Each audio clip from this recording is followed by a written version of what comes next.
Hi guys, some of you know that I like to travel and I like to make traveling the part of my life. But some time ago I started feeling the need to share more about what's the most important for me in life, not only in traveling, which is faith. And when I think about it, I've experienced so many different situations, circumstances, sometimes unexplainable, that I think that they're too good to not share.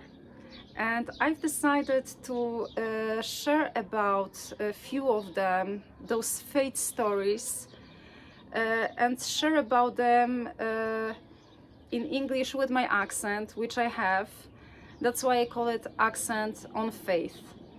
And let me just jump to the first story that I have on mind.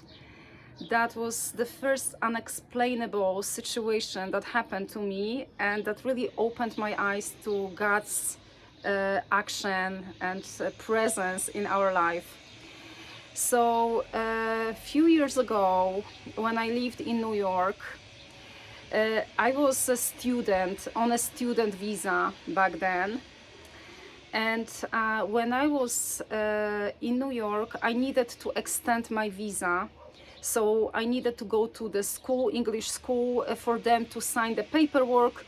So when I'm back, I could take it to Polish consulate in Poland to extend my visa.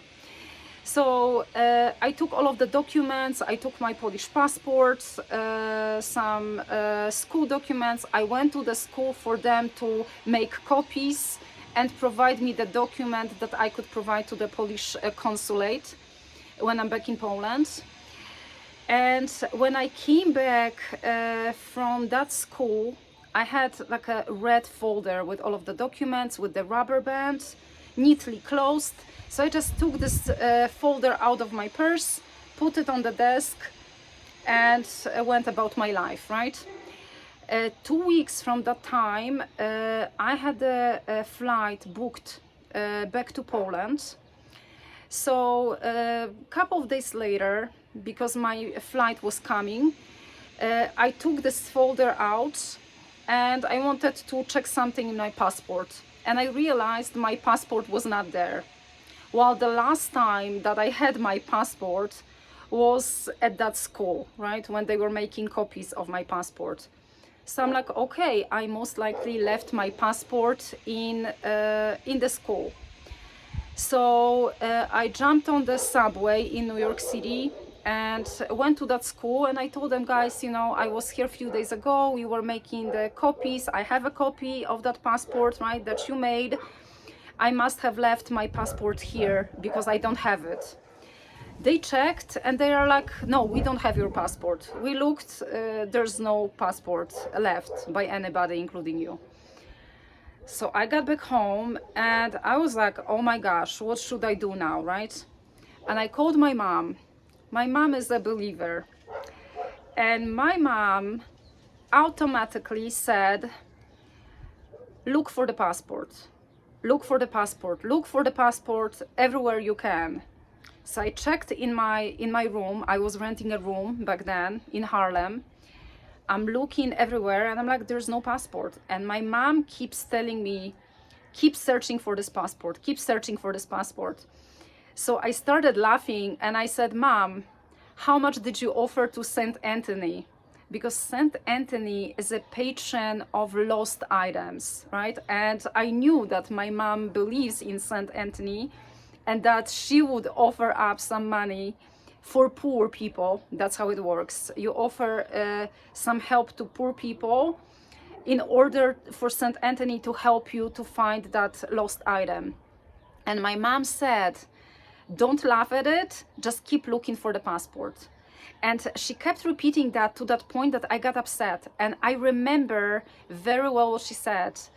Saint Anthony works in the ways that you cannot explain it, that you can find your lost item in a place that you didn't expect.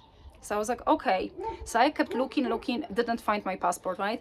So in the meantime, I went to the Polish consulate in New York City to ask what should I do, right? Because I'm flying, I lost my passport.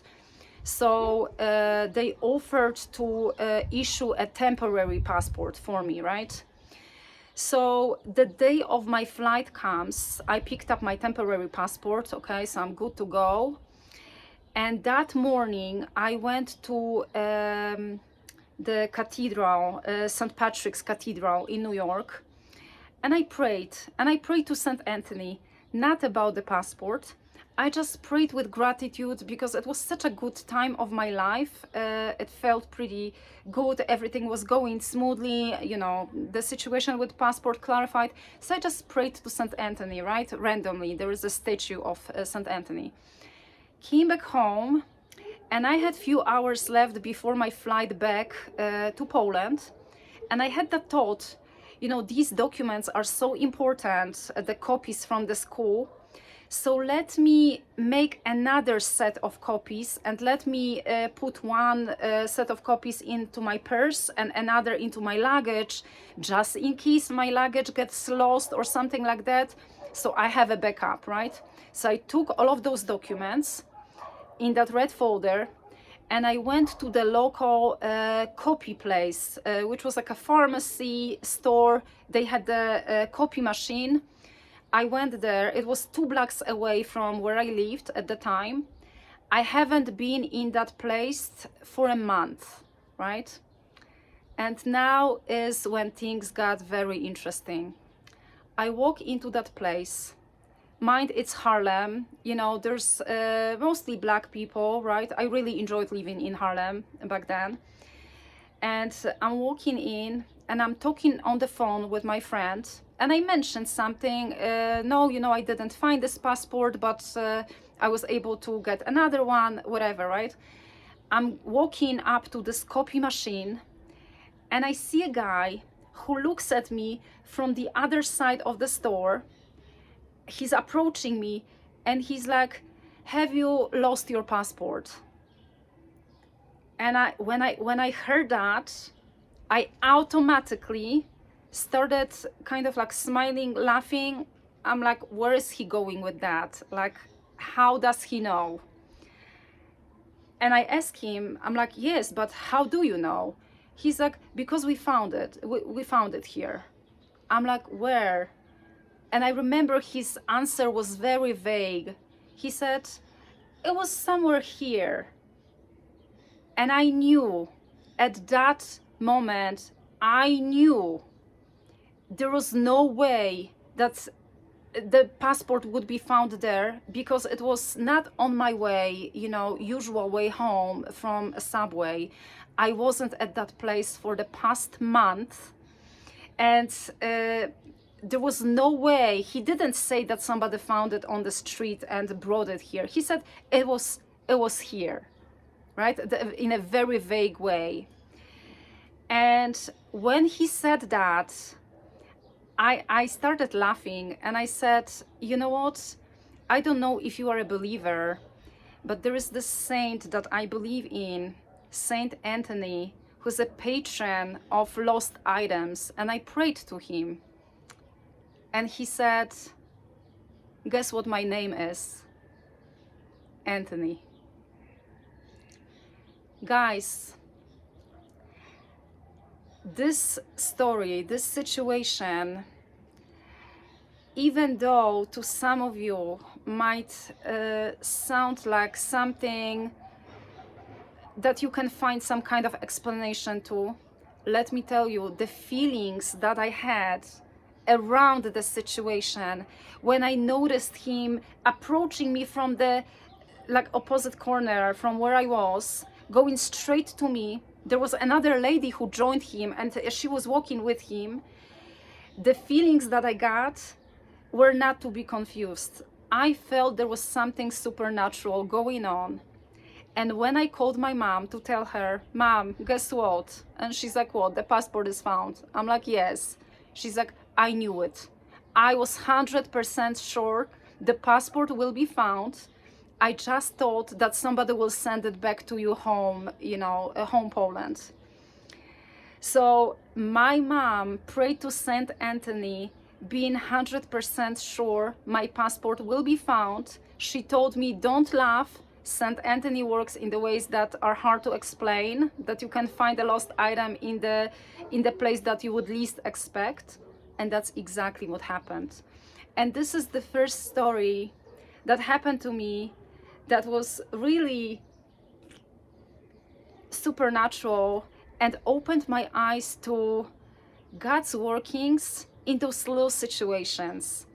And from that time on, I had some other situations that I would love to share with you about, because God is working in everybody's life. If we only open our eyes and minds and hearts to the divine's, actions, we will start seeing so many supernatural things going on that is just amazing and beautiful.